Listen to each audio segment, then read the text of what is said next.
AR theatre की जानिब से Pakistan star new talent show, संगीत और कॉमेडी का मुकाबला। कंपटीशन शुरू। सिंगर और कॉमेडियन को आगे बढ़ने का बेहतरीन मौका। अपनी आवाज़ और फन को पाकिस्तान स्टार न्यू टैलेंट के प्लेटफॉर्म से फ़ायदा उठाएं। मुकाबला 1 नवंबर 2021 से शुरू है। कंपटीशन मुकाबले में हिस्सा लेने के लिए, फॉर्म हासिल करने के लिए रब्ता कीजिए आमिर रैम्बो से। रब्ता नंबर 031527905116। मंजानिब आमिर रैम्बो।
ऐसा भी क्या कि तुझे कुछ भी याद नहीं। क्या हुआ तेरा वादा, वो कसम, वो इरादा, भूलेगा दिल जिस दिन तुम्हें, वो कल जिंदगी का आखिरी दिन होगा।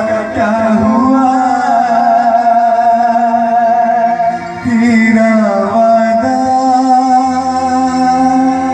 वो कसम, वो इरादा। तो नाज़रीन देखते रहिए इसी तरह के कंपटीशन। दोनों का मुकाबला है और दोनों में शेर में एक शेर को जीतना है, तो फैसला आप करेंगे। देखते रहिए फनकार की बात और AR थिएटर की जानिब से आमिर रैम्बो पेश कर रहे हैं Pakistan new star talent competition.